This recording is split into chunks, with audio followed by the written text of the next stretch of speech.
Hola, ¿cómo están? Muy buena tarde, muy buena noche para quienes nos acompañan en la Ciudad de México o en la hora centro. El día de hoy estamos muy contentos y contentas porque tenemos una joven Nayarita que nos está acompañando en nuestras charlas el día de hoy. Ella es Sandra Lúzaro González, y pues para fines más efectivos le vamos a llamar Sandy en el resto de nuestra charla para no profundizar de más. Y les voy a platicar un poquito de ella. Sandy es Nayarita. A la edad de 3 años ingresó en el mundo del arte y créanme que no ha salido de él. Es gestora cultural por el Instituto Tecnológico de Estudios Superiores de Occidente, el ITESO, y durante esta etapa universitaria no solo aprendió dentro de las aulas, sino que participó en distintos voluntariados en algunos sitios muy interesantes como el Centro de Promoción Cultural del ITESO, la Almadía Editorial de la Feria Internacional del Libro de Guadalajara, en el Dreamsfield Festival, en el Black Coffee Gallery, y estos proyectos, en estos pudo desarrollar y practicar muchas de sus habilidades que en el diseño, en la producción, en la gestión de proyectos, pero además esta práctica del tema del voluntariado obviamente te hace crecer mucho, no solo como profesionista, sino como persona. La contemplación es una de sus pasiones, es amante de los detalles y de los buenos relatos, así es que por favor, quien quiera conversar con ella, por favor envíele buenos relatos. Actualmente colabora con Nayar Lab Cinema, es un proyecto local en Tepic, y también con la Fundación Quinta Carmelita en el enlace o en la versión Jalisco. En estos espacios y en todos los que ella ha trabajado, está buscando construir un mundo donde podamos amar y pensar en libertad. Esto que en todas nuestras charlas hemos comentado que es tan difícil de acceder, y ella ha estado también trabajando mucho este tema de cómo podemos llegar a este libre pensamiento, ¿no? Y bueno, el día de hoy nos comparte parte de esta pasión que tiene por el arte, la apreciación de su entorno, y ella ha titulado su charla el día de hoy como Floración Perenne, la relación entre el arte y medio ambiente. Recordemos que este mes de junio hemos dedicado el tema todo el mes al medio ambiente desde sus diferentes perspectivas, desde sus diferentes enlaces y obviamente desde las personas y desde sus contextos. Entonces el día de hoy Sandy nos acompaña y nos va a llevar en este mundo del arte, de la apreciación, de cómo sus ojos lo ven y cómo también nos va a ayudar a verlo diferente en nosotros. Entonces, bienvenida, Sandy. Nos da muchísimo gusto que estés con nosotros en estas charlas de Ecologízate al 100. La mesa directiva te da la bienvenida y obviamente estamos listas no solo para escucharte, sino para después tener esta conversación de tan importante que es dialogar en este tema de las reflexiones. Entonces, bienvenida, hermosa, y listos para escucharte. Hola, Pau. Muchísimas gracias. Creo que hablar, digo, ahí en mi semblanza se me pasó a incluir que estuve casi toda mi vida universitaria como voluntaria en la parte de la espiritualidad ignaciana del ITESO, en el Centro Universitario Ignaciano, y ahí estaba justamente un voluntariado dedicado a trabajar en pro del medio ambiente y de la justicia ambiental, ¿no? Creo que este es el título del voluntariado, justicia ambiental, y creo que eso es una de las cosas que más transformó mi vida, ¿no? Desde la parte pues, académica que vivimos junto a la Asociación Un Salto de Vida en Jalisco, como también en el actuar y en mi desarrollo profesional y espiritual, ¿no? Cómo vemos este mundo, esta justicia ambiental eh, que trastoca más allá de solo una cuestión medioambiental, sino que también toca las vidas humanas, y cómo esta justicia no se puede quedar en buscar solamente un equilibrio ambiental, sino un equilibrio en el medio y en sus múltiples relaciones, ¿no? Y bueno, de la mano con eso, yo preparo esta expo, una vez más agradeciendo la invitación a ustedes, que digo, voy a compartir mi pantalla para empezar a platicar un poquito más. Como bien comentas, lleva el título de Floración Perenne, el arte y el medio ambiente. Y creo que esta es una mm, una relación que no siempre nos imaginamos. Sin embargo, y justo es el motivo por el cual la charla se llama así, es que, pues bueno, la floración es este proceso de florecer que tienen las plantas, los árboles, y bueno, que da como producto donde lo vemos más palpable es en las flores. Y las flores son, desde mi perspectiva, como esta parte bella de la misma naturaleza, ¿no? La naturaleza en su conjunto es bella, pero la parte de la floración es una de las partes que a mí me parecen aún más bella. Y bueno, lo perenne tiene que ver con esta relación que dura para siempre o por mucho tiempo. Y es un poco de lo que vamos a abordar en esta charla, en cómo el arte y la naturaleza han estado íntimamente relacionados en toda su historia. Bueno, vamos a iniciar con las pinturas rupestres, que yo creo que este es uno de los ejemplos que para mí marca como la necesidad del hombre de hacer imperecedero, de hacer eterno esta parte natural cambiante en todo momento, ¿no? Esta parte de abstracción de la realidad, de hacer de algo que pueda como durar o perdurar en el tiempo. Y en ese sentido, eh, las pinturas rupestres son esto, ¿no? Cómo el ser humano va retratando su misma relación con la naturaleza, qué decide retratar, qué decide no. El arte tiene esta parte o esta dimensión simbólica que al final de cuentas tiene pues esta labor de comunicación y no solo una comunicación de unos a otros. Bueno, en esta charla me voy a centrar sobre todo en la parte pictórica o en la parte visual del arte, pero esto lo podemos ver en la música, cuando imitamos sonidos de la naturaleza, esto lo podemos ver en la literatura, cuando creamos poesía del arte o de la naturaleza. Y bueno, en ese sentido iniciamos aquí la relación. Y digo, esto es muchísimos años antes de Cristo, antes de nuestra era. Y bueno, pasamos a la parte de las culturas. Creo que no es novedad para nadie que las culturas van haciendo esta transformación del medio ambiente y van, esto mismo que decía, ¿no? Registrando esa transformación en el medio ambiente.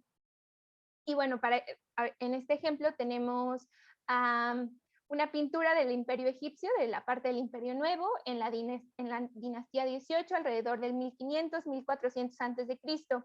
Y podemos ver estos ejercicios por ir retratando la naturaleza y la realidad, ¿no?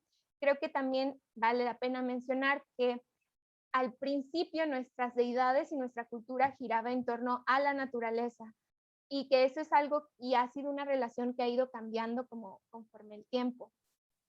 Y bueno, creo que es muy interesante empezar a darnos cuenta cómo representamos nuestra relación de ambiente con el medio ambiente como una relación de dominación, ¿no? Domesticamos animales, transformamos la vida, transformamos las plantas, la estudiamos y decidimos, ¿no? Entonces, a partir de ahí se va formando una relación que al final de cuentas el arte lo que va haciendo es dando cuenta de esta transformación y eso es lo que vamos a ir viendo. Y bueno, aquí me gustaría hacer como varias aclaraciones. Primero es que va a haber de pronto unos brincos entre años muy grandes. Y la segunda es pues una especie como de ahí de disculpa, porque nos han enseñado el arte o la gran historia del arte, el arte con A mayúscula, desde una perspectiva europea, occidental. Entonces, pues por ahí no vamos a ahondar, pero si alguien tiene conocimientos, ideas, pues estamos abiertos para platicar del tema. Y bueno, vamos a avanzar. Y el Renacimiento, nos dimos un brinco, ¿no? Porque en este brinco que nos dimos está el medioevo y el hombre centrado a la deidad. Bueno, un poco me voy a ir más lento. Está primero la parte del cristianismo, el Imperio Romano, el cristianismo, el medioevo y toda esta creación y esta, por una parte, este bloqueo de la parte científica y más por la parte de la creencia, ¿no? Y para mí esta relación de arte y naturaleza o medio ambiente está íntimamente relacionada también, o sea, o atravesada, por así decirlo, por la ciencia. Entonces, en este momento nos vamos a la parte del Renacimiento y este es el ejemplo que pongo, el hombre Vitruvio, que para mí es más allá de una cuestión de técnica o de estudio del cuerpo ser humano, también habla de qué se hacía en ese momento. En el Renacimiento estamos totalmente enfocados en retratarnos a nosotros mismos y en medir la belleza en base a nuestras medidas como seres humanos. El hombre Vitruvio es uno de esos ejemplos. Y vamos, bueno, avanzamos hacia ya un poco más pegados al 1500, un poco inicios, periodo ahí un poco renacentista y sobre todo entrando hacia la parte barroca, y tenemos a Trimboldo, que es este artista que, bueno, igual si ustedes en sus clases de historia del arte se acuerdan, el Renacimiento y el Barroco eran una cuestión de los sobre, y va más allá de eso, ¿no? También viene esta idea de que nació la perspectiva, ¿no? En el Renacimiento nos dan la perspectiva. Y la perspectiva nos brinda la capacidad de empezar a retratar nuestra realidad ya no en un 2D, sino en un 3D. Y en ese 3D empezamos a poder capturar la realidad de distintas maneras. Y bueno, a mí el ejemplo de Giuseppe me gusta mucho porque es un trabajo de registro de la diversidad de flora, fauna y sobre todo flora y alimentos que había en la época, ¿no? Y al mismo tiempo es este ejercicio de generar composiciones de eso. Y es algo que no vemos, ¿no? O sea, usualmente vemos ejemplos de esta época como ejemplos donde hay hombres y mujeres buscando la perfección en forma y en cuerpo y en historia, ¿no? Entonces, en ese sentido, este ejemplo a mí me llama mucho la atención, y si nos ponemos como detallistas a fijarnos en cada uno de los detalles, bueno, hay un trabajo de botánica detrás de esto, y de la mano de esto voy a hablar de una de las pintoras, etólogas, botánicas que más me gustan, y uno de los trabajos que a mí me parece como demasiado interesante, María Silva Merian. Es una, pues así como decía, ¿no? Una pintora botánica. Su papá se dedicaba a hacer estos grabados y estas pinturas e enseñaba a sus como aprendices, ¿no? Y ella fue aprendiendo de su legado, y lo que la hace más interesante es que ella empezó a no fijarse solamente en retratar tal cual era la naturaleza, sino a retratar sus interacciones, y eso es lo que la hace como innovadora en su momento. A mí me llama mucho la atención, digo, sobre todo porque quien me conoce sabe que yo soy fan de las mariposas, y me llama mucho la atención que ella es la primera en hacer en documentar la metamorfosis de la mariposa. Entonces, en ese sentido, ella empieza a retratar a los insectos y a las flores, no solamente como elementos aislados, sino como un conjunto, y cómo se relacionan estos unos con otros, en qué espacios, en qué tiempos, con qué vegetación, qué insectos con qué plantas. Y bueno, ahí vamos viendo que otra vez esta idea de el arte como medio para la representación de la realidad en el paso del tiempo. Después vamos a ir hacia 1805, y bueno, elegí esta pieza que se llama El naufragio de William Turner. Es una pieza que en lo particular me llama mucho la atención.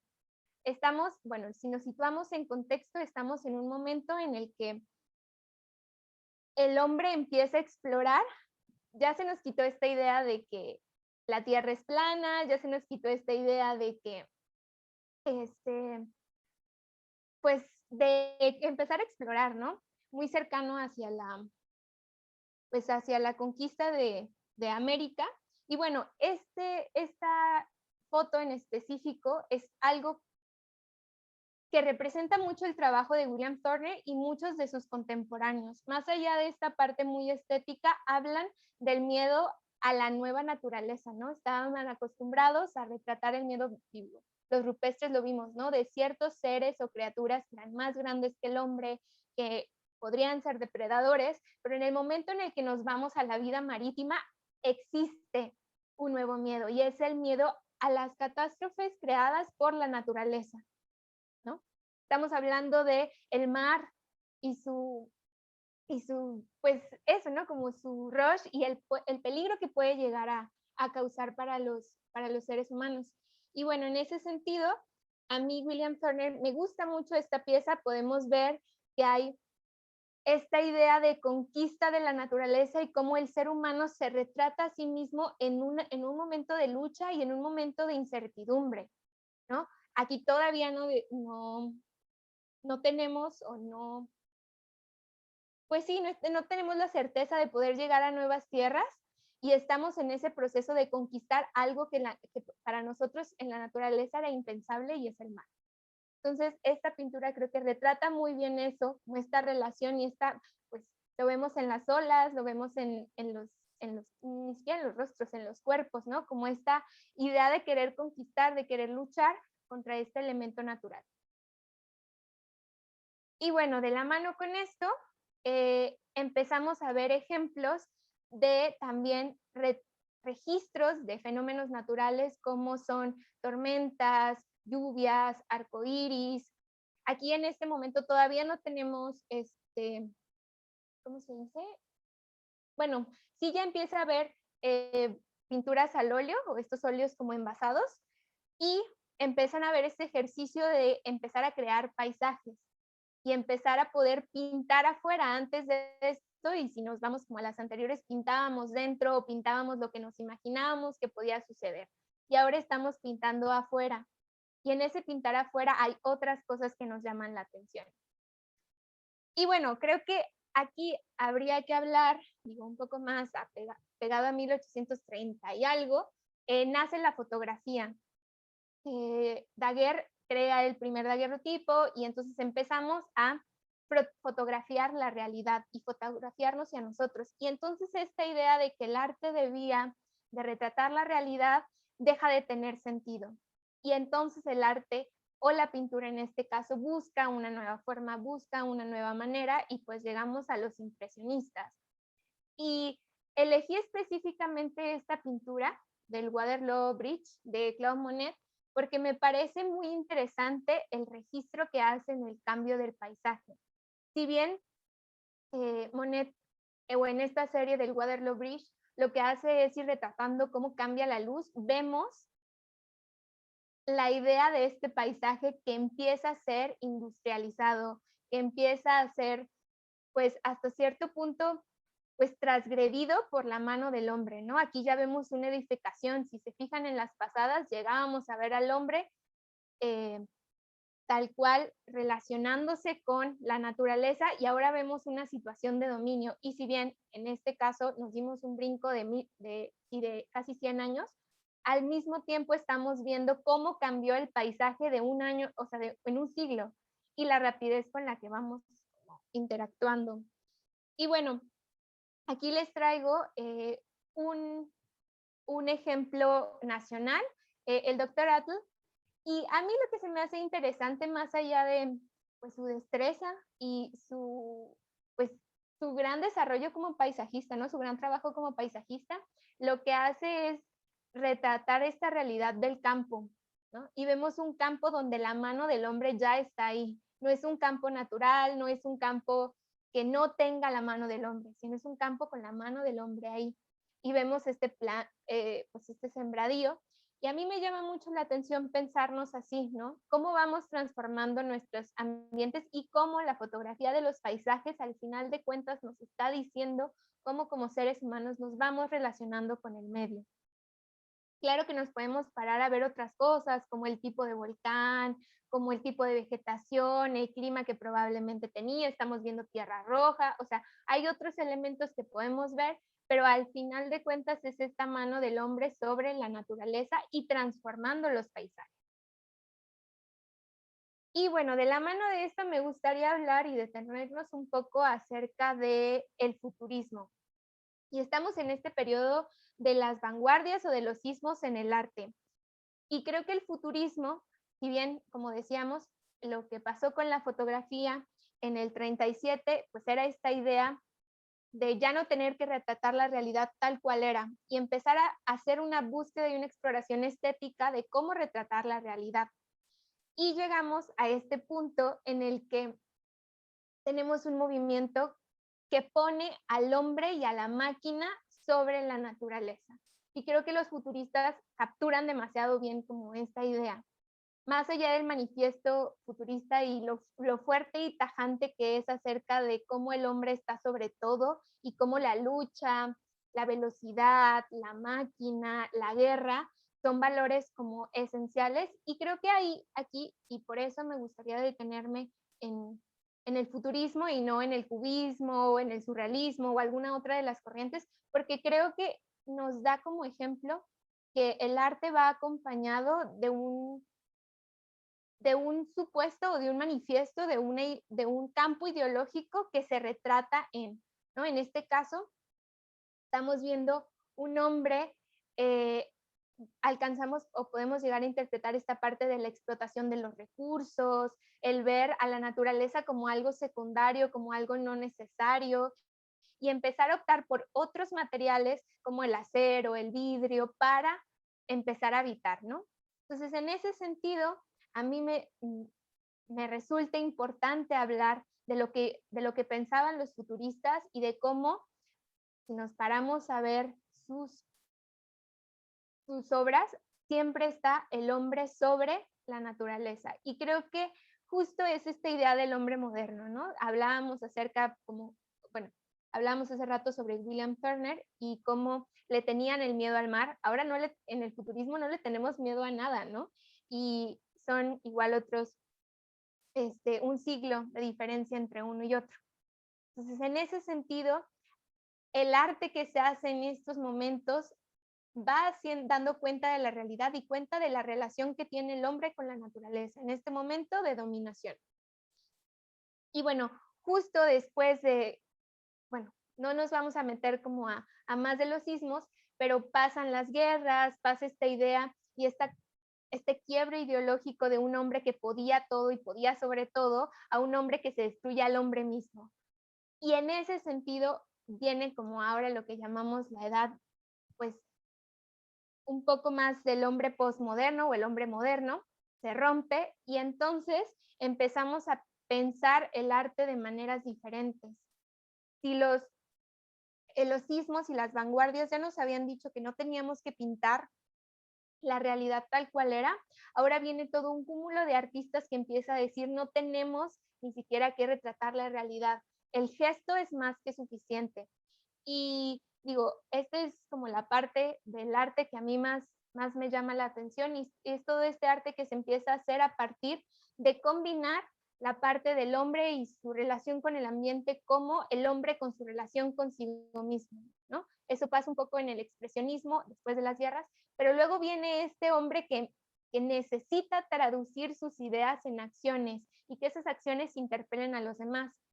Y bueno, llega lo que nosotros llamamos como el arte povera, que es un movimiento en Italia que lo que busca es empezar a tomar o retomar materiales naturales para retratar y hablar de ciertas cosas en la realidad. Y bueno, yo elegí esta pieza que Joseph Beuys es uno de mis artistas favoritos de la vida. Me gusta mucho lo que hace porque empieza a jugar con la idea de concepto, ¿no?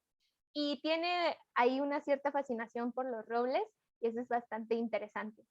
Y bueno, en esta pieza lo que él hace es hablar acerca de un arte que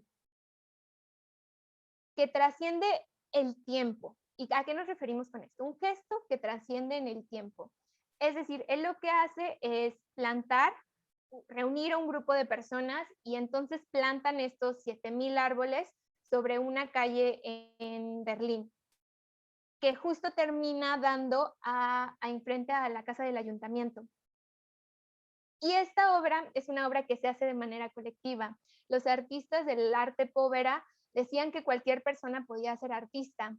Y es justo este momento en el que rompemos, después de los sismos, esta idea de que el artista es un genio maestro que puede hacer las cosas con una destreza como natural, ¿no? Porque ya no era necesario tener esa destreza, ya tenemos en este punto de la historia la fotografía que nos ayuda a retratar la realidad, ya hicimos y deshicimos en ideas y estilos en la pintura con todos los sismos y todas las vanguardias, y entonces llegamos a este punto donde necesitamos otro tipo de experiencias, otro tipo de conceptos, y creo que aquí es muy, muy interesante una teórica de, del arte llamada Min Won No, es una curadora coreana, dice esta frase, ¿no? El arte dejó de ser un objeto estético y se vuelve un acto, un gesto y la manifestación de una idea. Y creo que en ese sentido es lo que vemos en el arte conceptual. Es un arte que ya no nos está hablando de una búsqueda estética, sino de una búsqueda ideológica. Y es un tipo de arte que puede llegar a generar pues un poco de conflicto, porque al final de cuentas, si uno no tiene cuidado o si tanto artistas como gestores, ahí voy a empezar a hablar más de la parte profesional mía, pero si tanto artistas como gestores no vemos esta parte ideológica que tiene el arte, como lo vimos en la parte futurista, como lo vimos en el expresionismo y la parte de los sentimientos, ahora estamos viendo un arte que es un punto de partida para abordar la vida, para abordar cómo nos pensamos en la realidad. Y bueno, yo les digo, Joseph Beuys es de mis artistas favoritos, yo podría hablar de él todo el día. Pero vamos a pasar a la siguiente. Y vamos a hablar de Herman de Vries, que es un artista que pone la mirada, y yo por eso lo selecciono pues para esta charla, que pone la mirada en la belleza de la naturaleza por sí misma y en sus elementos. Y entonces podemos ver esta pieza que se llama From Earth, que es esta de los cuadritos pequeñitos. Es una pieza que va tomando distintos, son una especie como de lodos, distintos engobes y arcillas de la tierra y va haciendo esta composición para hablar de la diversidad de la Tierra, de la diversidad del planeta. Digo, aquí tengo otra pieza, es de la misma serie, de la misma exposición, pero tiene muchísimas otras, ¿no? Este amigo lo que se dedicaba era a recolectar elementos de la naturaleza y a unirlos. Y entonces estos empiezan a ser, pues, como por así decirlo, los precursores del land art. Que el land art es esta corriente de arte que nace a finales de 1980, 1970, por ahí, que tiene como objetivo situar el arte, por un lado, fuera de las galerías, cosa que Germán de Vries no hace, pero el arte fuera de las galerías, el arte fuera de los espacios del arte y el arte en un lugar donde todos podemos ver. Retoman un poco esta parte de Joseph Beuys que veíamos hace un momento, del arte que está en la calle, ¿no? Y el arte que hacemos en conjunto y el arte que se vuelve un acto político. Y bueno, tenemos, a la gente que le gusta la naturaleza, estoy segura que le va a encantar lo que hace Andy Goldsworthy, que es este arte que se hace in situ, ¿no? Este arte que también es efímero y que se va desgastando por la misma vida, por la misma naturaleza, pero que toma elementos del entorno en donde está, ¿no? Y tenemos este que se llama Touching the North, en el Polo Norte, y que también se vuelve una cuestión de manifestación, ¿no? Del hombre que toca la naturaleza, pero con el mismo elemento natural, y cómo podemos construir en armonía con la naturaleza. Estamos viendo esta idea ya por este otro lado de empezar a cuestionarnos qué tanto podemos convivir y hasta dónde puede llegar nuestra transformación, ¿no? Entonces, en ese sentido, el trabajo de los artistas de land art es muy interesante porque van poniendo ciertas cuestiones, ciertas preguntas acerca de cómo nos relacionamos con la naturaleza y cómo la naturaleza en sí misma es bella, pero nuestra mano genera cosas, ¿no? ¿Qué podemos generar? ¿Qué tan responsables somos acerca de lo que generamos? Eso es lo que se pregunta en land art. Y bueno, vamos a dar ahí un saltito un poco grande de 1980 hacia 2009 y con Follow the Leaders. Creo que si bien en los 80s todo este activismo político no solo hacia el pro del medio ambiente, sino también de los derechos humanos y de muchas otras corrientes que se empezaron a platicar alrededor de la política, bueno, llega esta. Follow the Leaders es una parte de una serie, esta es como la foto más famosa, pero es toda una serie. Igual si les gusta, los invito a buscar en el sitio web de Isa Cordial. Lo que hace es empezar a poner ciertas situaciones de una forma satírica, porque ya estamos hablando de un arte más contemporáneo, más actual, que deja de ser este arte que busque esta belleza estética como lo veíamos en el land art, y es un arte que empieza a decir y a poner ideas y a ser muy tajante y, ¿no? Y a, sobre todo, un arte que ya no está, o sea, ya no nos importa, ahí no estamos viendo de quién es, ¿no? Ya no nos importa ni quién es el autor, ni qué, no, sino es un ataque directo, es un arte que contesta, que habla, que responde, que grita, y bueno, en este caso tenemos Follow the Leaders, que muchos lo conocen como políticos discutiendo el calentamiento global o algo así, ¿no? Y esta idea de ya estamos con el agua al cuello, necesitamos hacer algo, ¿y cómo hacemos que esto se haga presente? Y bueno, de la mano con ese, digo, ya ni modo, los puse al revés, pero no pasa. Vamos a hablar de Nettie Oxman y esta otra dimensión del arte, que también el arte es algo que no hemos tocado hasta ahorita, pero el arte también es diseño. Es decir, el arte también está en la arquitectura, en la forma en la que nos relacionamos y utilizamos los materiales en nuestra vida. Entonces, podríamos llamarlo así, como el arte desde su lado utilitario se vuelve diseño. Y en ese sentido tenemos a Nettie Oxman y el trabajo que ella como arquitecta, diseñadora, bióloga, intenta hacer al presentarnos nuevas maneras de, si bien seguir manipulando la naturaleza, pero de qué manera podemos hacer construcciones. Su premisa está en que las especies ya construyen de cierta manera y construyen de manera biodegradable, ¿no? Y cómo nosotros podemos, si bien vamos a seguir con esta relación de dominación, podemos utilizarlas de la mejor manera. Y bueno, este Skill Pavilion es una instalación que se hace como meticulosamente en en el lobby de este centro de investigación en Harvard. Y lo que hacen básicamente es hacer esta estructura que tiene ciertos hilos de nylon y colocan, creo que alrededor de 6.300 o 60.000, no, 6.300 gusanos de seda. Y ellos empiezan a construir esto, ¿no? Y Nettie Oxman ha hecho otros trabajos en relación a lo mismo, cómo podemos hacer esta parte de la bioética y empezar a, otra vez, relacionarnos con la naturaleza de una manera ya no de dominación, sino de una manera en la cual nosotros nos vamos aprendiendo junto con la naturaleza. Y bueno, pasaremos a la siguiente, que también este artista es uno de mis artistas favoritos, Olafur Eliasson. Olafur lo que hace, digo, tiene desde hace unos años trabajando el tema del medio ambiente, pero en 2014 nos presenta esta obra. ¿Y por qué elegí esta obra? Porque creo que es muy polémica.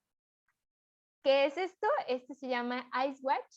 Es una serie de témpanos de hielo de los icebergs derretidos en el norte de Noruega, que lo que hacen es traerlos y ponerlos en ciertos espacios, ¿no? Y se llama Ice Watch porque dice, es que no estamos viendo que se están derritiendo y tenemos que verlo para creerlo, ¿no? Hay que verlo. Y entonces en ese sentido empieza todo un debate acerca de la ética de los trabajos de los artistas y qué tan bueno es que él haya traído estas piezas, qué tan el fin justifica los medios. Bueno, entonces en ese sentido, a mí me llama mucho la atención porque es interesante ver, digo, ya más hacia adelante y hace un par de años, si mal no recuerdo, en 2019, se abre en Nueva York o se pone en Nueva York este reloj que cuenta regresivamente los días que nos faltan para acabar el planeta. un poco, creo yo, inspirado en esto que hace Olafur, pero me llama mucho la atención porque mucha gente, muchos de nosotros, digo nosotros, pero no estaba yo ahí, ¿verdad? Pero la gente que pudo estar cerca de esto, ¿no? Una de las cosas que tiene Olafur, parte de su discurso, era que él le gustaba ir y sentir y escuchar, y así como te acercas una caracola al oído y escuchas algo, así se escuchan los glaciares, ¿no? Y dices, ¿cómo puedes sentirlos? ¿Cómo puedes entenderlos si no los tienes cerca, si no los puedes tocar, si no los puedes ver? Y bueno, esta pieza, Ice Watch, que repetimos, tiene esta parte del hombre relacionándose con la naturaleza, el hombre entendiendo la naturaleza y al mismo tiempo este hombre que hace un acto político y colectivo, ¿no? Porque no fue Olafur solito cargando estos témpanos de hielo para ponerlos en estas plazas, sino que es un esfuerzo colectivo por hablar del tema. Y bueno, pasamos ya hacia el último ejemplo que les traigo, y este ejemplo es de S. Delvey, Forest for the Change, en la semana del diseño en este año, de hecho, esto me lo acaban de pasar hace un par de días, una instalación, esto podríamos llamarlo instalación, arte efímero, como los que hemos estado viendo, que lo que busca es hablar, ¿no? De cómo la vida con la naturaleza, de cómo ya este brinco que dimos para manipularla, podemos utilizarlo en pro de nosotros, ¿no? Y cómo el diseño tiene que estar siempre alineado a tener un balance con el ambiente y un balance con lo que estamos viviendo. Entonces, en ese sentido, se crea esta obra. Bueno, S. Delvey se dedica a hacer escenografías, se dedica a hacer como estos escenarios y estos espacios y estos ambientes para distintas expresiones artísticas como el teatro, las artes escénicas. Y bueno, en este momento nos presenta un espacio donde nosotros somos los protagonistas, donde nosotros somos quienes lo habitamos. Y en ese sentido, nos llama a reflexionar acerca de qué estamos haciendo con este poder que ya sabemos que tenemos sobre la naturaleza y cómo esto nos permite o esta es una posibilidad para cambiar la realidad. Y bueno, pasamos a algo que aquí ya me gustaría que empezáramos a hacer preguntas y respuestas, ¿no? De qué otras maneras creemos que se pueden reunir el arte y la naturaleza o el medio ambiente y cómo se unirán estos en un futuro, ¿no? Cómo nos imaginamos esta relación, esta floración perenne que yo les proponía al inicio.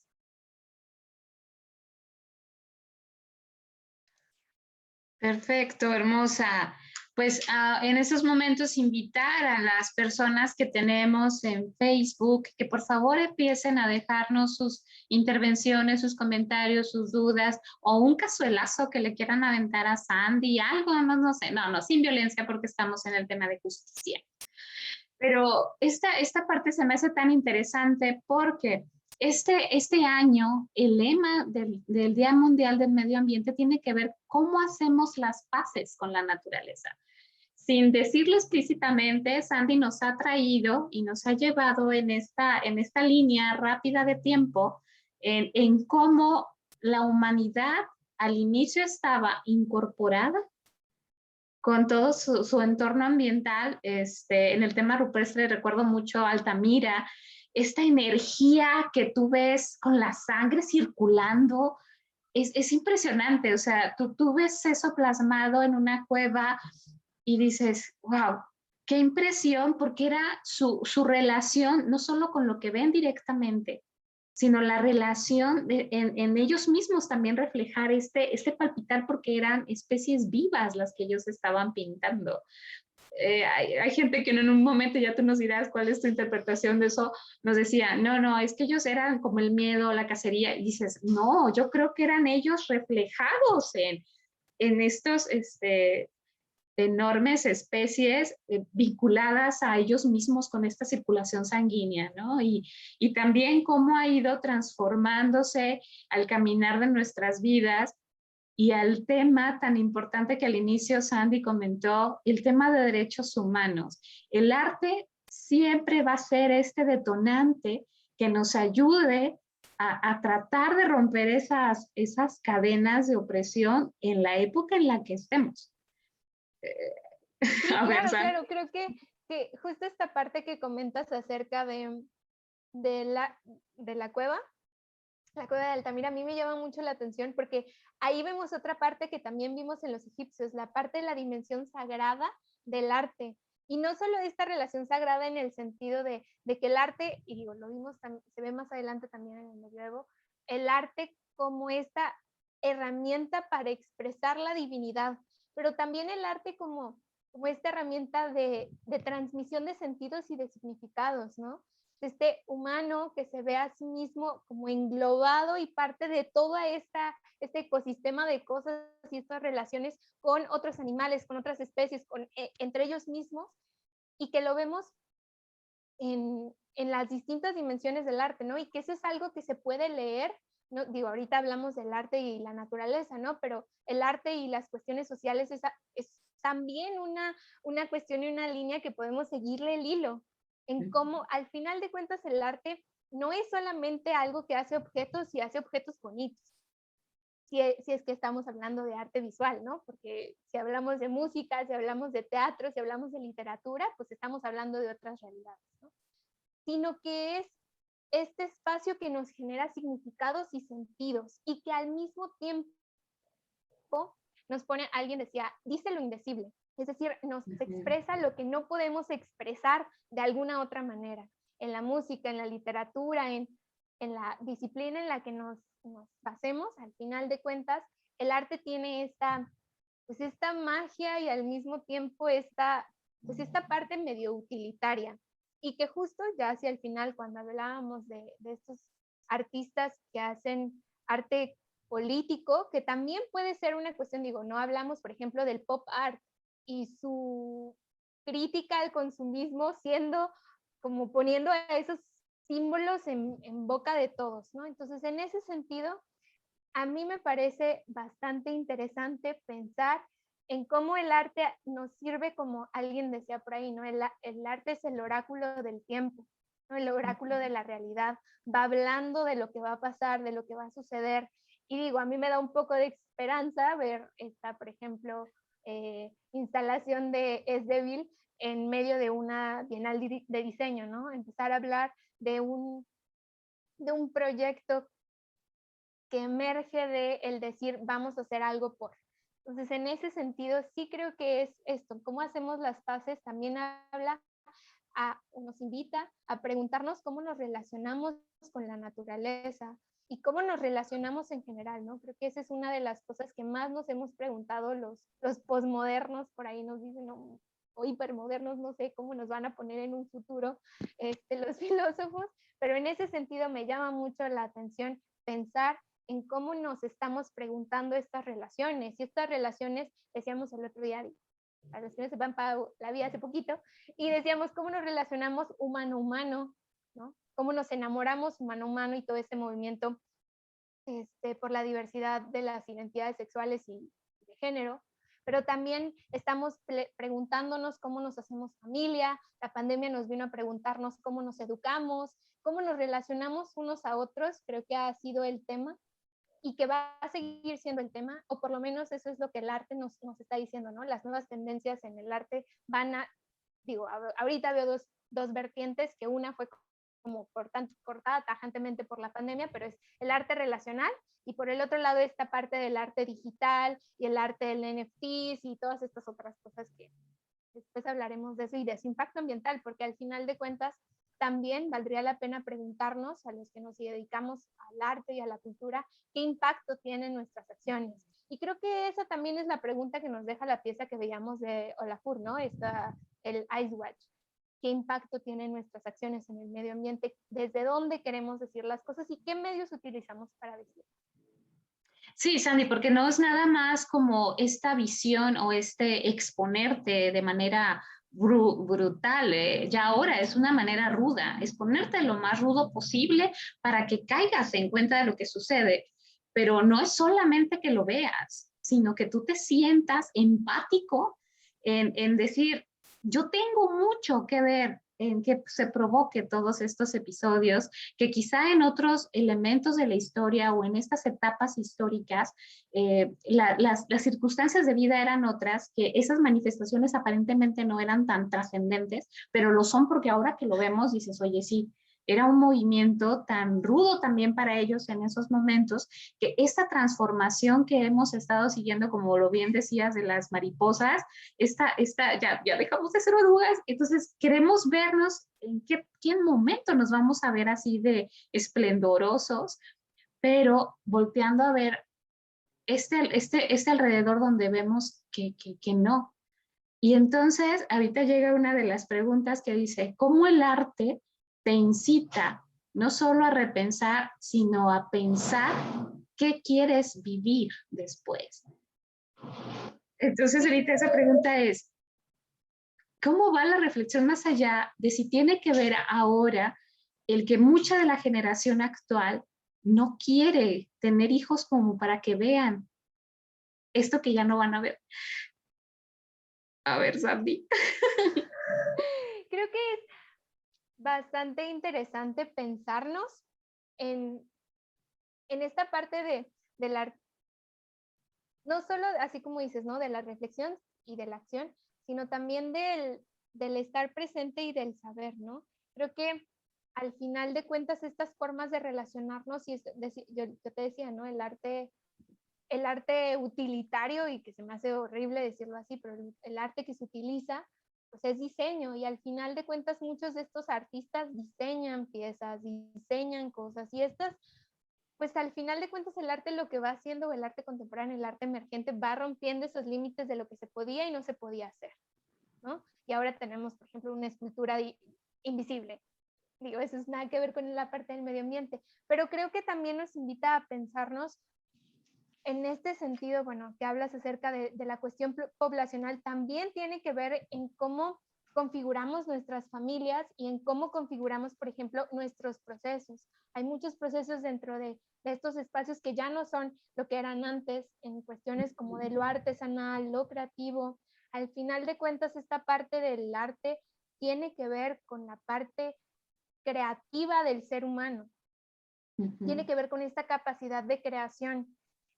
Y digo, a mí también me alarma un poco toda esta parte de no pensar o de no querer tener hijos, sino tener como relaciones como futuras, porque nos desconecta un poco con esta parte trascendente, que digo, no me asusta porque si checamos nuestros contextos históricos tiene todo el sentido, ¿no? Está relacionado, y entonces entendemos por qué los jóvenes pues estamos un poco como no tan seguros o no tan, pues esto, al final de cuentas nos hicimos esta pregunta de si se vale o no se vale, si quiero o si no quiero, y estamos en este momento, creo yo, histórico, y que el arte nos está poniendo y también situando, ¿no? En hacernos preguntas una y otra vez, y estamos en un momento de crisis, ¿no? Creo que al final de cuentas es un espacio o es un momento en el que para el hombre posmoderno, los metarrelatos se mueren, ¿no? Ya no hay esta idea de que todo va a ser bonito, porque ya venimos de la guerra, porque ya retratamos la guerra, porque ya nos acabamos el medio ambiente, y entonces entramos en crisis. Y estamos en ese momento en el que nos damos cuenta de que la realidad nos referencia ciertas cosas que no nos gustan, y al mismo tiempo tenemos estas preguntas de qué podemos hacer, y entramos en crisis, ¿no? Entonces a mí me llama la atención, creo que el ser humano va a poder como saltar en algún punto, quién sabe si nos toque vernos, pero creo que retomar esta parte del arte que trasciende, y esta idea de decir, ok, lo que hago yo, voy a dar un ejemplo muy pop, pero un ejemplo, ¿no? La parte esta de Van Gogh, que en vida nunca vendió obras, ¿no? Esta parte romántica de su historia, que al final de cuentas habla de esta idea de trascendencia, y de esta trascendencia que no solamente se vive cuando estás vivo, sino todas estas cosas que dejas cuando ya no estás vivo. Y todas estas cosillas que dejaste hechas, estas transformaciones en el ambiente que hiciste, que van a seguir ahí aunque tú no estés, ¿no? Y creo que esa idea de la trascendencia es algo que nos estamos preguntando. Sí, creo que eso es bastante recurrente escucharlo ahora. Lo difícil que es hacer esta introspección de lo que realmente queremos que se quede de huella de nosotros mismos, ¿no? Y bueno, voy a iniciar con las preguntas que van dejando, y ahorita te doy un listado de comentarios. Esta es una, bueno, dice Luisana Vega, ella es de Puebla, felicidades, gracias por hacer esa relación de imágenes de pintura, de arte, dice, yo soy arquitecta. Me sentí en el arte utilitario, pero las manifestaciones artísticas también se manifestaron en estos edificios y construcciones que continúan en esta trascendencia. Ella pregunta, ¿cuál es la tendencia o la línea artística en donde ahora se ve el uso de materiales reciclados en esculturas o en otro tipo de obras? Pues sobre todo los artistas contemporáneos han estado haciendo cosas como por el estilo. Esta idea de, bueno, yo les hablaba acerca del arte povera, que es una corriente que, si bien no pensaba en utilizar residuos, pensaba en utilizar objetos de la naturaleza, ¿no? Ramas, heno y cosas así. Pero ahora estamos viendo, digo, no sé si han visto, hace un par de años salió una escultura que era una como torre de basura y proyectaban una luz y al fondo se veía como la silueta de dos personas como en su celular. Me parece que también por ahí está yendo como las líneas de lo artístico, hacia empezar a pensarse como estos entes que también generan residuos, ¿no? O sea, digo, esta parte de la arquitectura, creo que estaba el ejemplo de Neri Oxman, pero también hay otros ejemplos de cómo estamos empezando a tomar técnicas y como, sí, técnicas y métodos de tiempos antepasados para repensar, ¿no? O esta parte de la biotecnología y de la búsqueda de otras formas de generar, ¿no? Creo que, digo, ella que es arquitecta no nos dejará mentir, cómo cada movimiento arquitectónico como fuerte está permeado, sí, por una cuestión cultural, sí, por una cuestión del ecosistema en el que se vive, pero también está muy interpelado por las distintas crisis que va teniendo el humano, ¿no? Ahora yo me pregunto cómo van a ser nuestros espacios o cómo vamos a diseñar estos espacios arquitectónicos después de la pandemia. Si nos va a pasar como después de las, bueno, desde otras crisis de pandemias, en donde, por ejemplo, se cambiaron los bordes en los hospitales, ¿no? Y empezamos a ver estos bordes curvos que no acumulan polvo, o estas superficies que son muy lisas, o cómo va cambiando al final de cuentas pues estas experiencias que nos van haciendo crear de maneras diferentes y pensar las creaciones de ciertas otras maneras que no nos habíamos planteado hasta que nos llegamos justo a esto, ¿no? Lo que decíamos hace ratito, un momento de crisis que nos implica ir hacia allá y hacia acá. No, y en ese tema de estos rescates de espacios públicos, recordarás también que en esta parte histórica de estas pandemias o de estas muertes por cólera, fiebre y demás, también detonaron que se hiciera como toda esta higienización. Se perdieron también muchas especies de bichos, de insectos, por tratar de que no hubiera plantas, que no hubiera árboles que te llamaran a más insectos y que el mosquito te picara, ¿no? A esta onda de ya ponerle cloro a las calles porque pues hay que ser más limpios, ¿no? Y en este temor de todo lo que la naturaleza te puede hacer, ¿no? Y creo que el lenguaje ahora es otro. Es de cómo nosotros, si el ambiente estuviera fotografiándonos, ¿no? Sería el temor hacia nosotros mismos. Claro. No sé.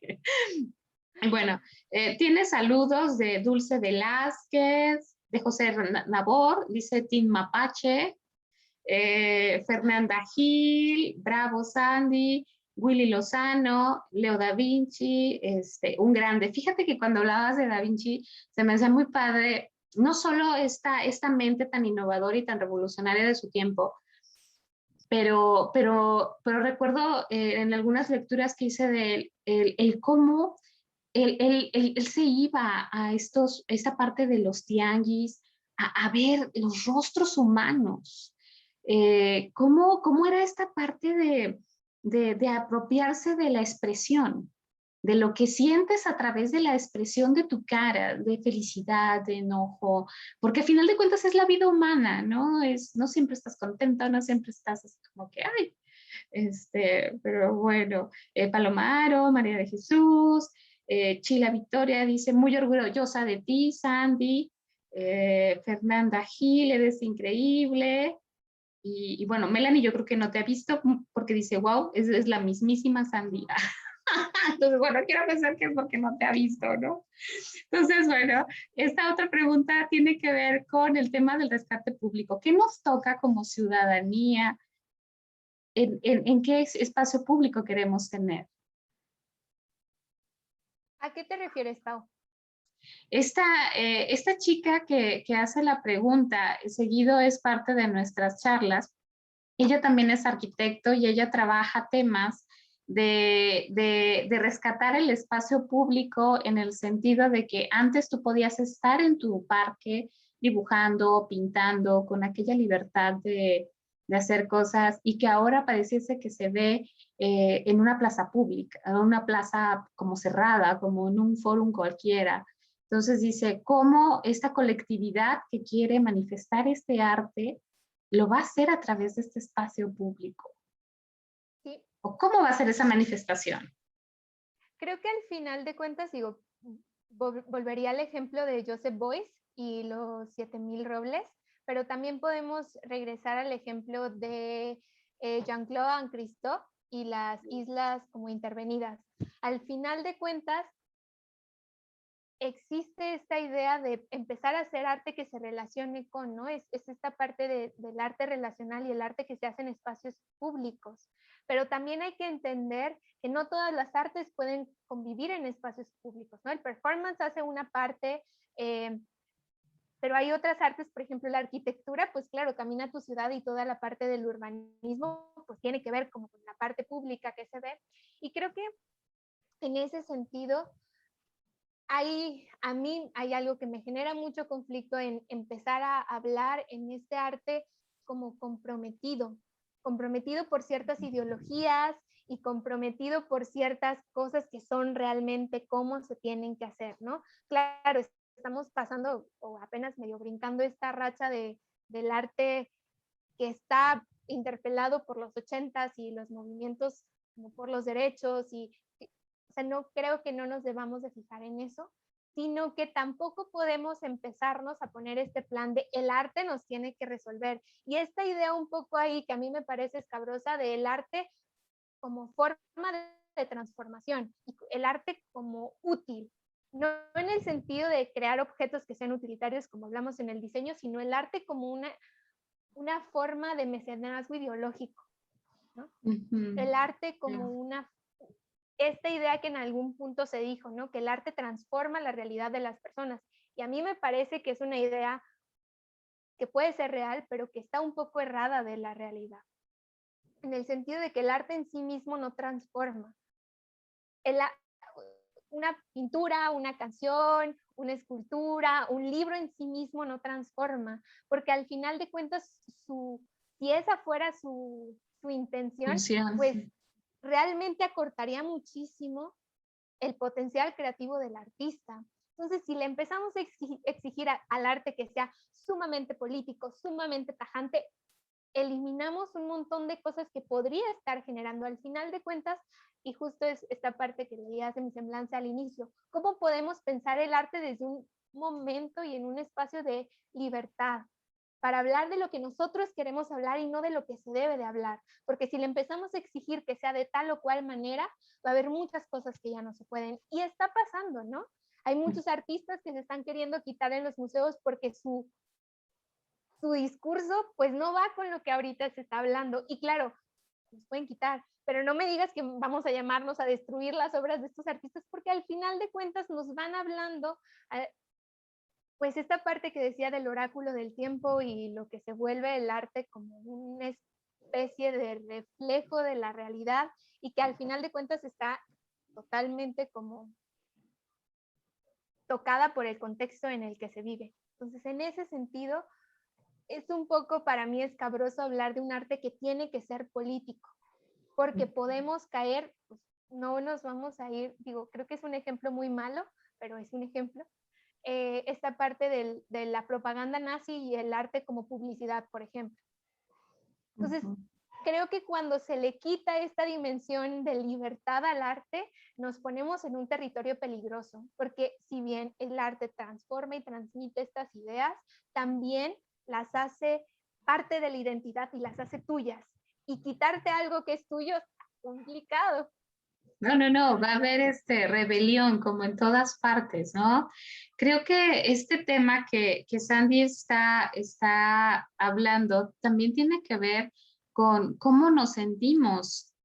Eh, eh, Cualquier manifestación de arte va a ser no solo esta expresión, sino esta voz que quiere por urgencia ser escuchado. Es todo lo que no podemos quizá decir en nuestro entorno más cercano, que puede ser desde tu casa, tu matrimonio, tu vida, tu trabajo. Conozco personas que dices, oye, ¿en serio esta persona produzco esto? ¿No? O sea, que lo ves y quizá tan introvertido, tan así, que cuando ves su expresión dice, oye, wow. O sea, él en realidad es su forma de querer decir lo que quizá en esta onda muy común no se puede.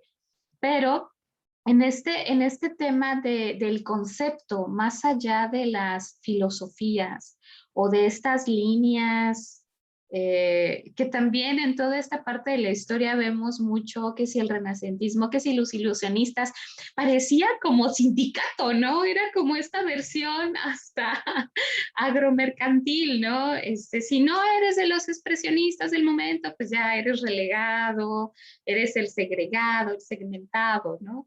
Si tienes una idea nueva, pues es como de, uy, no, si no estás alineada en esta parte. Entonces, en qué momento de esta actualidad está posicionado este tema ahora? Esta versión sustantiva de la libertad en el tema del arte, ¿qué tan sustantiva es?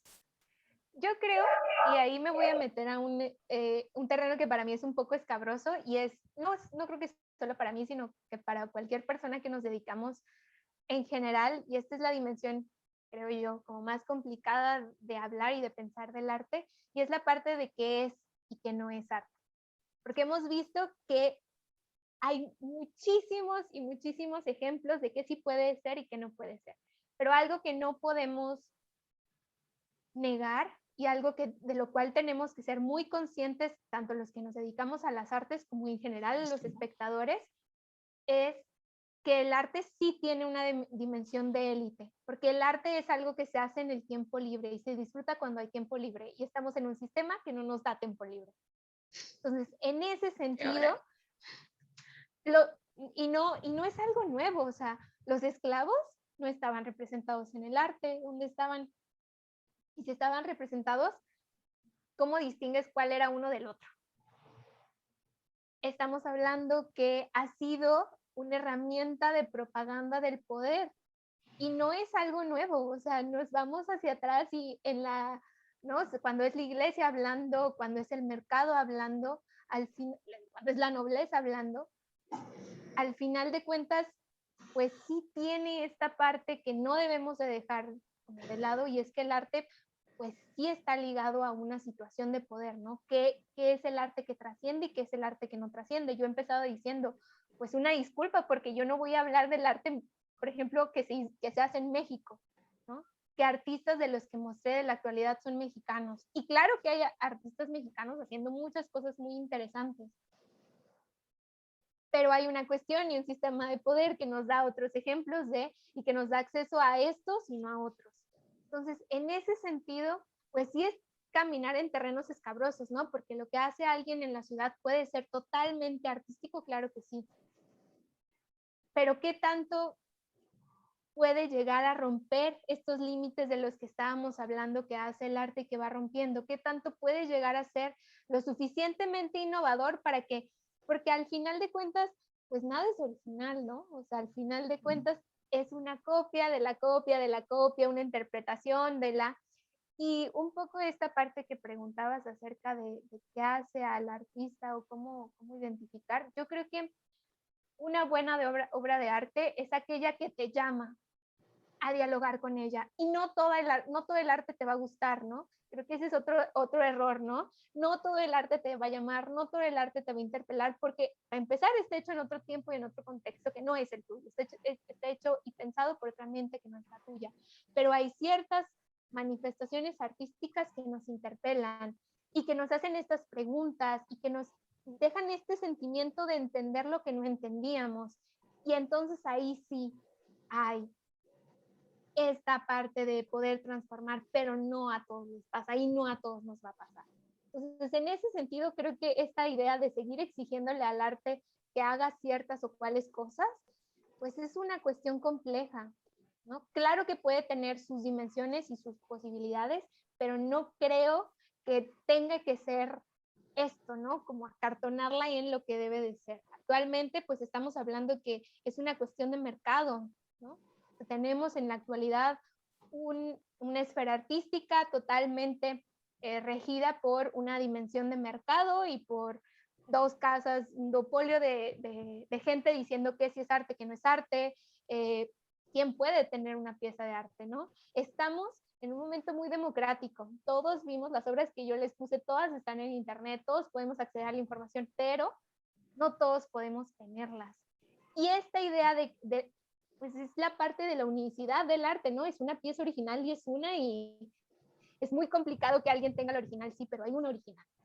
Y todos podemos tener réplicas y todos podemos verlas y nos pueden encantar, y yo puedo tener una Mona Lisa en mi casa, pero solo hay una original.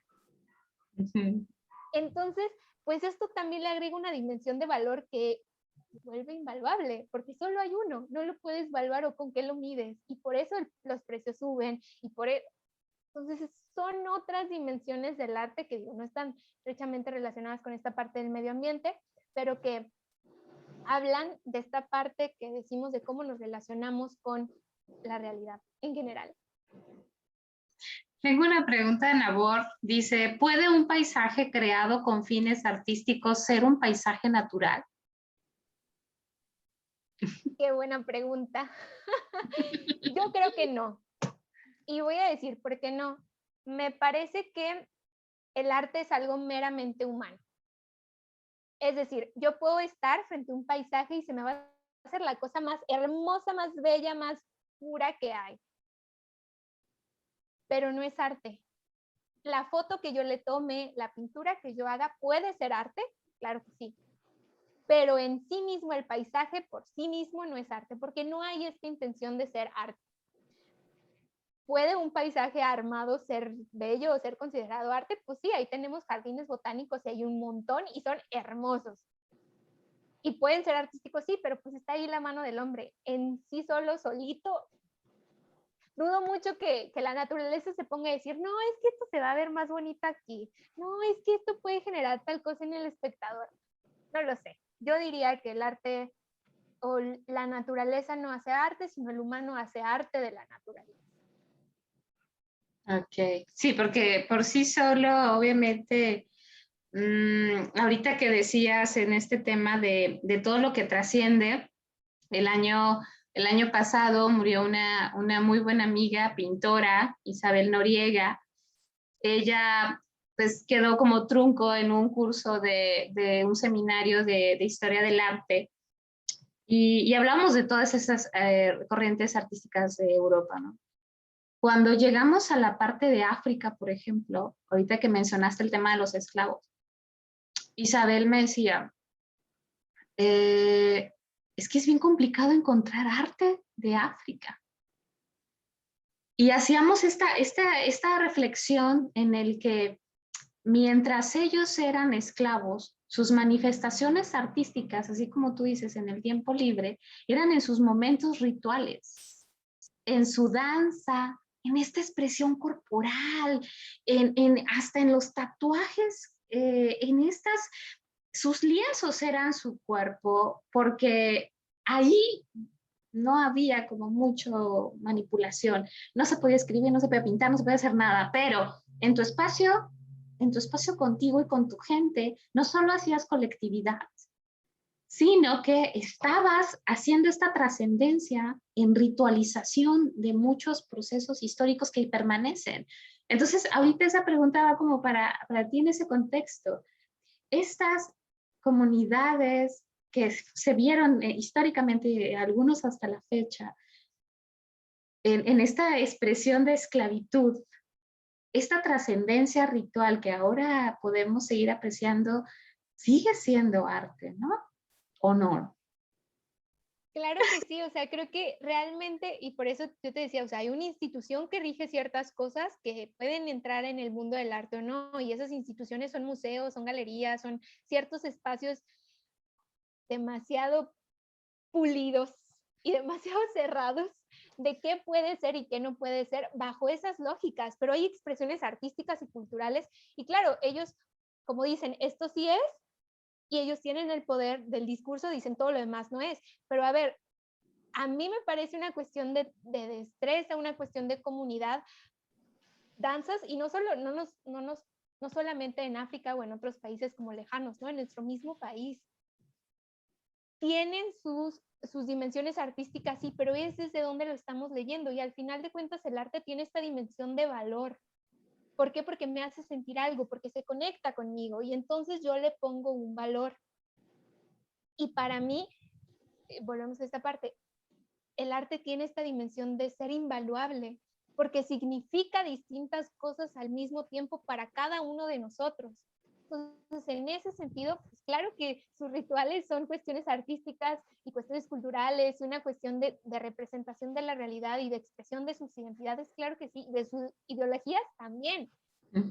La cosa es que si seguimos viendo, digo, yo comencé disculpándome por lo mismo, porque seguimos viendo este arte solamente desde esta parte que de la élite que tiene el poder o de la esfera que tiene el poder en el momento histórico en el que está, como decía, ¿no?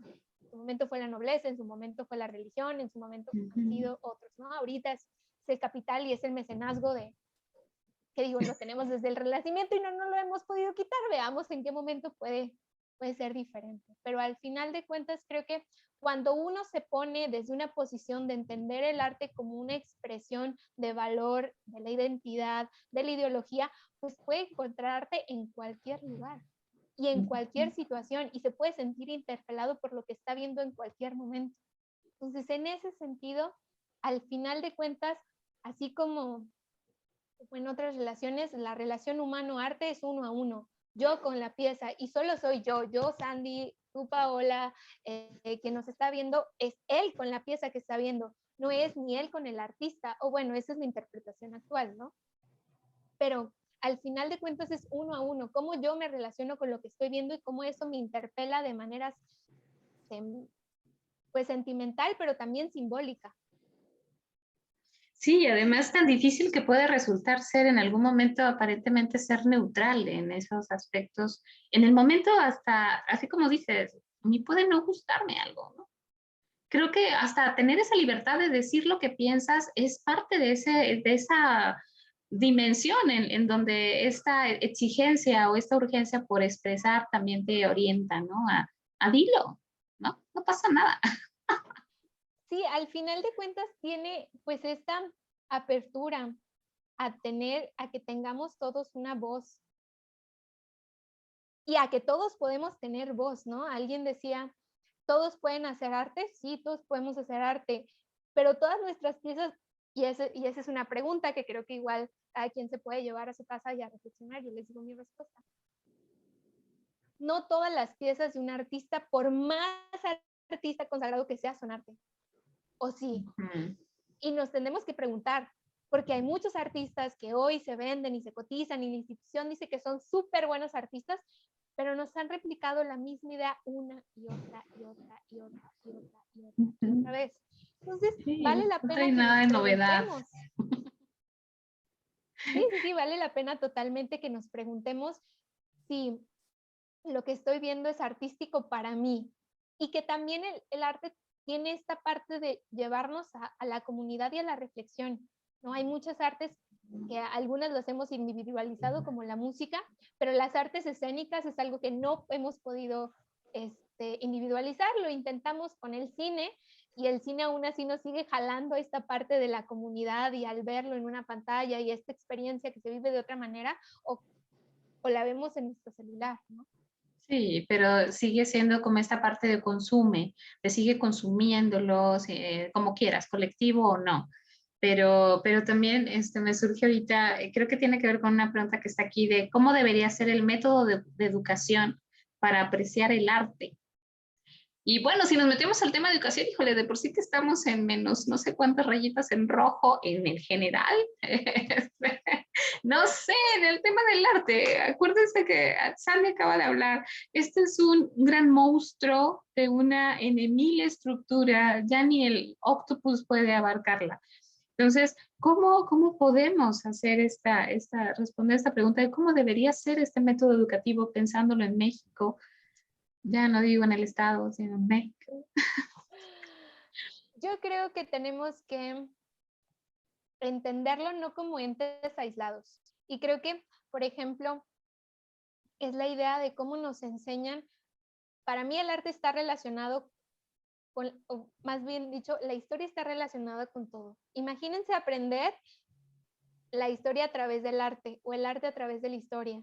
Nos vamos dando cuenta que el arte va siendo esta como especie de hermana. Un espejo. De espejo, ajá, de espejo, de esta parte de reflejarnos. Yo creo que la educación artística, más allá de hablarnos, de replicar las técnicas, que claro, son importantes.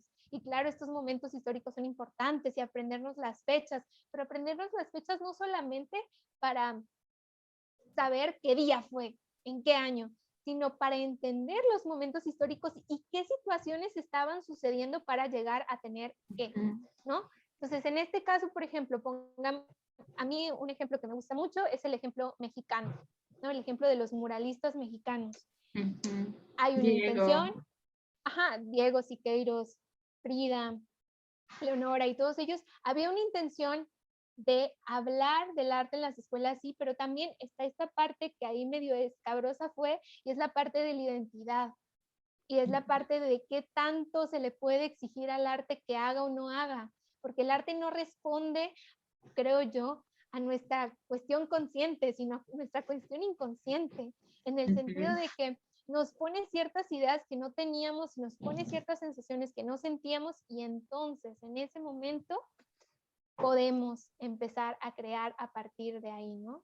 Una historia, por ejemplo, una educación en el arte que no nos trate como alguien que no entendemos lo que está pasando, como elementos aislados, una historia del arte que nos hable de nuestro arte local, por ejemplo. Digo, no sé. No, y hay muchísimo. Creo que los métodos de educación tienen que empezar a ver más las cuestiones de los procesos, de cómo se llegan a ciertas piezas, y más que la técnica, y más que aprenderte nombres, y más que aprender a identificar, que puedas pararte frente a un cuadro, en este caso hablando de arte como bidimensional o una fotografía, y poder entender todo lo que pasaba, no solo en la mente, porque no creo que solo tenga que ser en la mente del artista, sino en el contexto en el que está hecho, en qué te interpela a ti, qué te está diciendo a ti, qué te está haciendo sentir a ti. Y nos enseñan solamente a repetir, identificar, ese es Picasso, ese es Van Gogh, esa es Frida Kahlo. Pero ¿dónde está el entender qué hay detrás de eso que estoy viendo? Creo que por ahí debería de ir, en que más allá de que nos expliquen qué estamos viendo, que nos inviten a hablar de lo que estamos viendo y a entender lo que estamos viendo. Y lo que te hace sentir en ese momento, porque hay personas que quizá no tienen el contexto histórico o situacional de una obra de arte, pero en el momento que la ven, las hace vibrar, las hace llorar, las hace sentir algo. Entonces, yo pienso que ese es el gancho de atraer a estos públicos, ¿no? De cómo atraes esa emoción para de ir retenerlo y avanzarlo. Tengo una intervención de Willy Lozano que bueno, él se refería a hace un rato que tú hablabas de estas partes de novedad, porque él dice, como en el cine, puros remakes y nada nuevo casi. Era como una intervención de cuando hablabas de que son puras copias de las copias de las copias, ¿no? Que ¿dónde está esta novedad? Es como remasterizado, un Van Gogh remasterizado. Y dices, bueno, pues sí te enseñaron esa técnica, pero ¿dónde está la tuya? O sea, ¿dónde te ves reflejado tú? Y ahí es donde hay ciertas obras o ciertas piezas de arte o ciertas manifestaciones artísticas que nos gustan más que las otras. Y ahí es donde trascienden. Cuando tienen una voz propia, cuando tienen este dejo de originalidad. cuando tienen esto que nos dice, es que esto nadie me lo había dicho, es que ¿En esta qué idea no se momento? me había venido a la mente, es que esto no, ¿no? Pero también hay otra cosa que no se nos debe olvidar y es que también hay una dimensión de entretenimiento en el arte y no está mal y no hay por qué satanizarla, Satanizarla. Ujú. no hay por qué satanizarla, o sea, al final de cuentas también el arte puede ser entretenimiento y también el arte puede ser, ¿no? Y que dentro de esas cosas vas a encontrar joyas. Pues claro que sí, también hay alguien, ¿no? También hay idea, también hay trasfondo, también hay pensamiento detrás de eso que te están poniendo y también hay una cuestión que volvemos a lo mismo, el arte puede servir como una especie de propaganda ideológica. Sí, sí, ¿Qué sí. ideología me están vendiendo? Bueno, no que me están vendiendo como tal, ¿no? Pero ¿qué ideología hay detrás de lo que estoy viendo? ¿Qué signos y qué significados? Porque sí, puede ser entretenimiento, pero ¿qué hay ahí? ¿Qué se está Ujú. diciendo? ¿Qué se está comunicando? ¿Qué estoy sintiendo? Eso en cualquier espacio-tiempo lo voy a seguir viendo. Y fíjate, eso se relaciona mucho con la intervención ahorita de Gibran Tapia, que dice, todo el arte tiene un trasfondo. Sí, sí, Sí, todo el yo arte creo tiene un que todo. trasfondo porque está hecho por una persona con una historia de vida, con ciertas Ujú. emociones, sentimientos, sensaciones, experiencias, porque está hecho en un contexto, en una realidad donde suceden ciertas cosas y nos relacionamos de cierta manera. Entonces, en ese sentido, todo arte tiene un trasfondo, sí, que tú lo tengas que entender tal cual lo entiende el artista, ahí sí no, ¿no? Porque si nos vamos al arte conceptual, pues muchas veces los artistas piensan una cosa y el espectador piensa otra cosa totalmente diferente, pero pues al final de cuentas sí, todo arte tiene un trasfondo, porque está hecho en un momento histórico, en un momento determinado, por una persona determinada, que incluso en un mismo artista vemos trasfondos de distintas obras por distintos hechos que han marcado su propia vida. Entonces, Ujú. pues sí, sí, Gibran, todo el Sí. arte tiene un trasfondo. Además, que también decirle a Gibran Tapia que estos trasfondos se van viendo también con nuestra etapa de vida. Quizá no ves el mismo lenguaje o el mismo mensaje cuando, no sé, tienes 8 años y ves una obra, cuando tienes 16, o sea, en tus diferentes etapas de vida, diferentes obras, llámese libros, pintura, arquitectura, además, vas a notar diferentes mensajes en esa misma obra, porque también te ves tú reflejado en ella, ¿no? Sí, sí, totalmente, totalmente, totalmente. Creo que todos hemos vuelto a eso, por ejemplo, algo muy simple, todos hemos vuelto a esa canción, ¿no? Todos tenemos esa canción a la que la volvemos a escuchar y nos vuelve a hacer sentir cosas diferentes, o ese libro, o esa película, o esa pintura, todos tenemos algo así, ¿no? Incluso pueden ser cuestiones más de diseño o más de espacio, ¿no? Ese parque, esa ciudad, ese cerro. Hasta este tema del arte culinario, estos aromas que también te van en esta versión perenne que habla Sandy desde el inicio, de estas cosas tan efímeras, pero que en el momento en el que estás en el fogón de una casa y que tienes un olor de un guiso que te hace regresar a tu infancia, que te hace recordar a una persona, ahí esa manifestación de este arte por mover y mover todos estos sentimientos hizo el efecto, ¿no? Quizá quien lo producía no pensó que iba a trascender hasta el gran punto ese tema de un guiso delicioso, un chile, una salsa, una repostería. O sea, todo esto siempre te va a llevar a recordar algo y a unirte con tus emociones. Entonces, en este tema del medio ambiente, recordemos que no solamente es como esto verde o oscuro, el desierto, todo lo que está a nuestro alrededor, sino también parte del medio ambiente somos las personas que habitamos este espacio y evidentemente todas las circunstancias que están alrededor de nuestra vida social. Y qué es lo que hace un rato Sandy explicaba en este contexto de diferentes cosas. Entonces, lo que ahorita nosotros estamos haciendo es esta manifestación de conversación que bueno, ahora tenemos esta oportunidad de hacerlo de manera virtual, que tenemos oportunidad de darle cierta relevancia en tiempo porque va a estar grabada, porque va a estar transmitida, porque va a ser, pero a final de cuentas estamos haciendo algo de lo que nosotros acabamos de hablar hoy. Alguien va a decir, oye, ¿qué pasó con estas chavas que están muy locas, ¿no? Como por qué están hablando ahorita de este momento. Y ya el hecho de que se lo piense, lo medite, lo reflexione, es esto de los mensajes que claro que es el trasfondo que tiene, que es lo que Sandy ahorita nos decía. Entonces, pues bueno, vamos a dar cierre. Sandy, creo que ya no tenemos más otros saludos aquí en Facebook. Entonces, vamos a dar cierre. ¿Cuál es un mensaje final en esto? ¿A qué invitas a todas estas personas? ¿Cómo las invitas o qué podemos en este tema del arte y nuestra posición en nuestro entorno? No solamente ser más respetuosos, sino esta parte de congruencia que tiene que ver con mucho de hace rato que decías la responsabilidad. A ver. Sí, yo creo que al final de cuentas, y un poco voy a hacer como recapitulación de las cosas que vimos, estamos hablando de esta idea de expresarnos, el arte es expresión, el arte es símbolo, el arte es mensaje, y al mismo tiempo el arte y las artes nos interpelan, ¿no? Es una forma en la cual nos comunicamos con lenguajes no siempre verbales, digo, la literatura tiene excepciones, el teatro también, pero en ese sentido es una forma de expresión y una forma de comunicación. Y para mí no hay arte nuevo, arte emergente, y una de las evidencias más claras que nos deja el arte es hay que preguntarnos la realidad.